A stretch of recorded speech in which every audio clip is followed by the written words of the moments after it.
तो अब हमने इसको जैसे प्रूव कर लिया कि a is greater than 4f।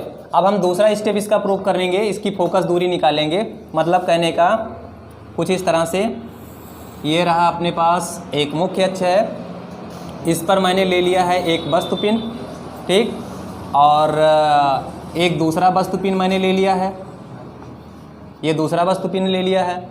दोनों पिनों के बीच में कहीं पर मैंने एक बिंदु ऐसा मतलब लेंस का ऐसा फाइंड आउट किया है जहां पर लेंस को रखने पर, मान लेते हैं इस स्थिति को हम कह देते हैं L1। इस L1 स्थिति पर लेंस को रखने पर ये अपने पास एक लेंस है, कौन सा लेंस है, उत्तल लेंस है, ठीक है। और ये वस्तु है, वस्तु पिन कह देते हैं ये, या आपका इन दोनों पिनों का नाम दे देते हैं, तो इसको हम O डैश कह देते हैं और इस पिन को हम कह देते हैं S डैश कह देते हैं। तो अब क्या है कि यहाँ से जैसे यहाँ से अगर हम एक प्रकाश की किरण चला दें, देखिए यहाँ से अगर हम एक प्रकाश की किरण चला देंगे तो क्या होगा, ये इसका ऑप्टिकल सेंटर है और ये अपवर्तित हो जाएगी। अपवर्तित होने के बाद में द्वितीयक फोकस से होकर जाएगी। तो ये रहा द्वितीयक फोकस। इस तरह से हमको इसको बनाना है कि ये दोनों इसी लाइन पे इंटरसेक्ट करें। तो ये इस तरह से हो गया। और दूसरी चीज़ है,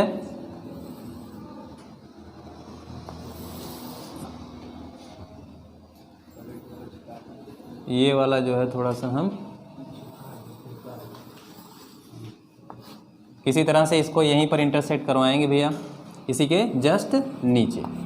तो अब देखिए हमारा ये प्रतिबिंब बन जाएगा। और प्रतिबिंब कैसा होगा, वास्तविक, उल्टा, और हमें बड़ा प्रतिबिंब भी प्राप्त हो रहा है, ठीक है। जैसे जैसे हम लेंस को इसके सामने लेकर आएंगे वो ऐसे ही होगा। तो और दूसरी चीज़ है, वस्तु को अगर हमने यहाँ पर क्या कर लिया, अब ये जो वस्तु हमने रखा था इसको हमने कह दिया इसकी डिस्टेंस कितनी है u, और प्रतिबिंब हमारा यहाँ पर बना तो मैंने इसकी डिस्टेंस को कह दिया v। तो जो स्टेटमेंट कहता है, स्टेटमेंट विस्थापन विधि में जो कहता है कि लेंस जो अपने पास दो वस्तु पिन है, उन दो वस्तु पिनों के बीच की दूरी जो होनी चाहिए वो फोकस दूरी की 4 गुने से अधिक होनी चाहिए। तो 4 गुने से ये अधिक है, ठीक है, 4 गुने से ये अधिक है। इसके लिए आपको जो बेसिक आइडिया होना चाहिए लेंस के फोकस दूरी का, अगर बेसिक आइडिया नहीं है तो कैसे आप जान पाओगे कि 4 गुना क्या है ना। मतलब पहले से इसका लेंस का फोकस दूरी पता होनी चाहिए। तो पहले जब पता होगा तो यार हम इस ताम झाम क्या करेंगे निकालने के लिए, है ना। लेकिन फिर भी कुछ मोटा मोटा आंकड़ा आपको पता होना चाहिए, क्योंकि 4 गुने से क्या कहा है, अधिक कहा, ये नहीं कहा कि एग्जैक्ट 4 गुना होना चाहिए। तो 4 गुने से अधिक अगर मान ले, जैसे ये है, मान लो कि ये लेंस है, इसका 10 सेंटीमीटर के आसपास, मतलब इसका फोकस दूरी कितनी है, 10 सेंटीमीटर के आसपास है। तो हम क्या करेंगे, 10 चौक 40, और 40 सेंटीमीटर से अधिक 45, 50, 60 कुछ भी ले लें, कोई दिक्कत नहीं है। और उतनी दूरी पर हम दो वस्तु को रख देंगे, दो वस्तु पिन रख देंगे। तो दो वस्तु पिन रख देंगे तो उसमें क्या होगा, जब लेंस को हम इस जगह पे रखेंगे तो इस वस्तु का वास्तविक उल्टा प्रतिबिंब कहाँ बनना चाहिए, दूसरी वस्तु पर बनना चाहिए। वास्तविक उल्टा प्रतिबिंब, देखो दूसरी वस्तु ये है ना, इसी वस्तु पर ही बनेगा, लेकिन कैसा बनेगा, वास्तविक और उल्टा बनेगा। उल्टा देखो ये सीधा है तो ये क्या है, उल्टा है, ठीक है। अब हमें फिर जब मैंने ये पहली स्थिति ऐसे ज्ञात कर ली तो फिर क्या करना है, फिर हमें क्या करना है, इस लेंस की दूसरी स्थिति ज्ञात करनी है।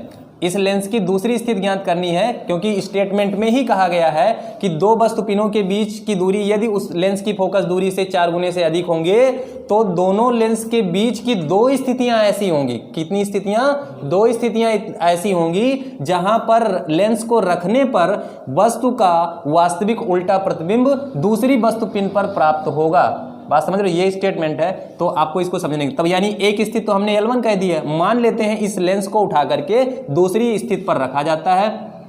दूसरी स्थिति को मैं ऐसे बोल देता हूं, ऐसे, ये लेंस की दूसरी स्थिति है और ये ऐसे मैं इसको शो कर दे रहा हूं इस तरह से,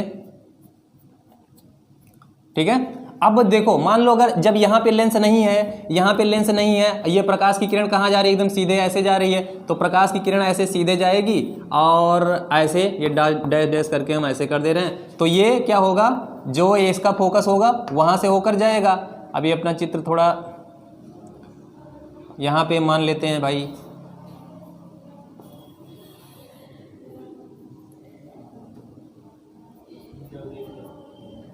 ठीक है। यहाँ पे मान लेते हैं इसका फोकस, तो अपवर्तन के बाद में कहाँ से होकर जाएगा, फोकस से होकर ऐसे जाएगा। तो ये लीजिए फोकस, ये इसका उस समय फोकस होगा तो फोकस से होकर ये गया, ठीक।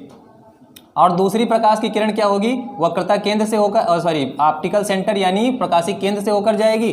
तो ये लो दूसरी प्रकाश की किरण हमने ऐसे, अब ये नहीं है यहाँ कोई लेंस नहीं है कि नहीं सोचो कि यहाँ पे अपवर्तन नहीं हो रहा सर, यही लेंस हुआ उठा के हम क्या किए हैं यहाँ पे रख दिए हैं। तो अब जैसे प्रकाश की किरण जा रही वैसे जाएगी, ये सीधे जाएगी। तो ये कहाँ से जा रही है, यहाँ से इसके ये यहाँ पर गई, जहाँ पर दोनों कट किए वहाँ पर आपका क्या हो गया, वास्तविक प्रतिबिंब बन गया और उल्टा बना है। तो अब हम कह देते हैं कि ये जो प्रतिबिंब बन रहा है, पहले प्रतिबिंब बन रहा है वो आई डैश बन रहा है और दूसरा जो प्रतिबिंब बन रहा है वो आपका आई डबल डैश बन रहा है। अब देखिए क्या होगा, ये दूरी भी आपकी बदल जाएगी, ये दूरी क्या हो जाएगी, दूरी बदल जाएगी। अब यहाँ से यहाँ तक की जो दूरी हो जाएगी वो आपकी हो जाएगी u, यानी ये दूरी हो जाएगी ये दूरी हो जाएगी v और ये दूरी आपकी कितनी हो जाएगी, u हो जाएगी। यानी पहले जहाँ पे वस्तु रखे थे तो जहाँ पे प्रतिबिंब प्राप्त हुआ, दूसरी स्थिति में जब लेंस को लेकर जाएंगे तो जहाँ पे प्रतिबिंब आपने रखा है वो वस्तु होगा और जो जहाँ पे वस्तु आपने पहले रखा था वो क्या होगा, प्रतिबिंब होगा। यानी दोनों की स्थितियाँ क्या हो जाएंगी, चेंज हो जाएंगी, इमेज और प्रतिबिंब की। इसलिए इस बिंदु को और इस बिंदु को संयुग्मी बिंदु कहा जाता है, समझ रहे हो ना, कॉन्ग्रुएंट पॉइंट बोला जाता है, क्योंकि इनकी स्थिति में परिवर्तन करने से इमेज पर कोई प्रभाव नहीं पड़ेगा। ठीक है, जैसे वो बन रहा है वैसे ही बनेगा। इसको उठा के यहाँ रख दोगे या इसको उठा के यहाँ रख दोगे, नो प्रॉब्लम। ठीक है, तो अब अपना जब इतना ये चीज हो गया तो अब देखिए, अभी जो दो लेंस की इस स्थिति को मैंने कह दिया L2 और L1 और L2 के बीच की जो डिस्टेंस है उसको हम क्या कहते हैं, क्योंकि लेंस को विस्थापित किए हैं इसलिए इसे विस्थापन दूरी कहते हैं, है ना। और इस विधि को क्या कहते हैं, विस्थापन विधि कहते हैं। ठीक, तो यहाँ पे विस्थापन दूरी हमने जो है वो हमारा क्या हो गया, D हो गया। ठीक है, अब ये D को दिया और उसके बाद में दोनों वस्तु पिनों के बीच की दूरी मैंने पहले ही बोली है, कितनी है, A है। दोनों वस्तु पिनों के बीच की दूरी को मैंने कहा था A है। तो यानी अब हम लोगों के पास जो है, अगर चित्र से देखें, यहाँ पे मैं लिखता हूँ चित्र से, तो चित्र से अपने पास क्या है, पहली बात तो भैया A बराबर है U प्लस B, है ना। तो इसको मैं इस तरह से लिख देता हूँ, U प्लस B बराबर A, समीकरण 1। ठीक, और दूसरी चीज अपने पास क्या है, D बराबर अगर मैं निकालूं तो देखो ध्यान से देखिए, D को मैं निकालना चाह रहा हूँ, D को मैं निकालना चाह रहा हूँ। आ जाओ भैया, यहाँ पे आ गए, यहाँ पे आ गए। मुझे चाहिए ये दूरी जो मैंने उंगलियों पर रखा हुआ है और मेरे पास है ये दूरी, और ये दूरी में से अगर मैं ये दूरी अर्थात U, B में से U को अगर मैं घटा दूँ तो मुझे मिल जाएगी ये दूरी। ऐसे भी इधर भी कह सकते हो, चाहे इधर से तुम कहो चाहे इधर से कहो, नो प्रॉब्लम। कैसे, देखिए मुझे चाहिए ये दूरी, अगर मैं ये दूरी में से ये दूरी घटा दूँ तो मुझे ये दूरी मिल जाएगी। चाहे आप इधर से कहो चाहे आप इधर से कहो, आपको मिलने वाला है वही, क्या, D बराबर B माइनस U ही मिलने वाला है। तो हम यहाँ पे कह देते हैं B माइनस U बराबर D हो जाएगा। तो इसी जैसे ये है ना, सिमेट्री बनाने के लिए थोड़ा अच्छा लगे देखने में, इस तरह से मैं इसको भी यही लिख लेता हूँ, B प्लस U लिख लेता हूँ। बस समझ में आया, चाहे U प्लस B लिखें चाहे B प्लस U लिखें, नो प्रॉब्लम। ये देखिए दूसरा आपका क्या हो जाएगा, दूसरा समीकरण कह दिए। अब देखो आसान है, इसको हम हल करेंगे, ये काट दिए, है ना। ये कितना हो गया, 2B बराबर क्या हो गया, A प्लस D। तो B बराबर अपने पास क्या आ गया, A प्लस D बाई, देखो डेरिवेशन में कोई दिक्कत नहीं, समस्या इधर है। तो जो कुछ भी था मैंने आपको समझा दिया। अब समीकरण 1 से क्या हो जाएगा भैया, ये वैल्यू उठा के रखो और U का मान निकाल लो।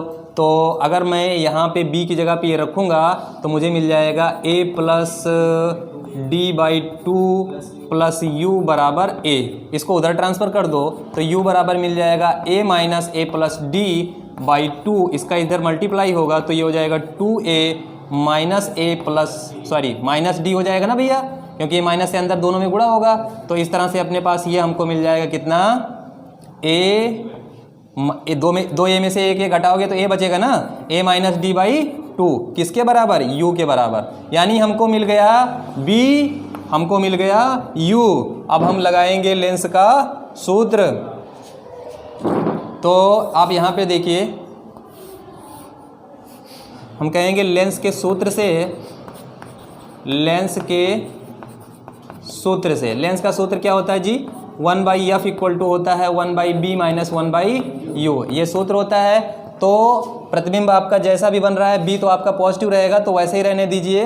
ये हो जाएगा 1/b, b का मतलब क्या भैया, ये a plus D by two, तो यहाँ पे रखेंगे a plus D by two, और ये माइनस 1/, लेकिन u को हम कैसा लेंगे, निगेटिव लेंगे। तो u को हम जब निगेटिव लेंगे तो आप ध्यान रखिए u का मान कितना है, a minus D by two है, a minus D by two है, और यहाँ पे हम a minus D by two लेंगे, लेकिन यहाँ पे क्या करेंगे, माइनस लगाएंगे। क्यों, क्योंकि वस्तु जो है लेंस के बाईं तरफ रखी है। बात समझ में आ रही भैया।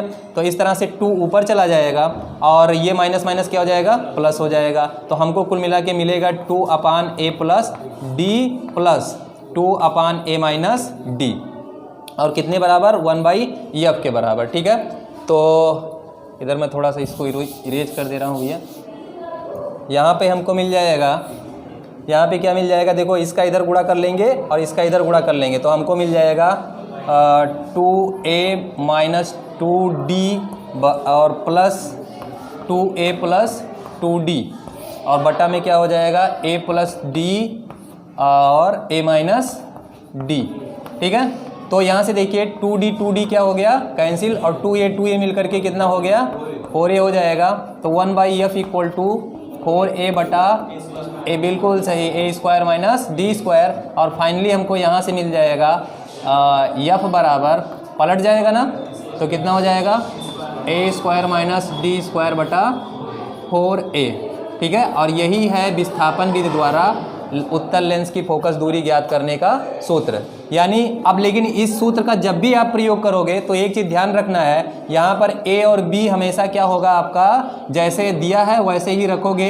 किसी भी प्रकार का कि माइनस प्लस वो सब झंझट में नहीं पड़ना, सीधा सीधा a का जो मान दिया है हमेशा पॉजिटिव में ही रखोगे, है ना। और ये सूत्र हमेशा वास्तविक प्रतिबिंबों के लिए ही सत्य है।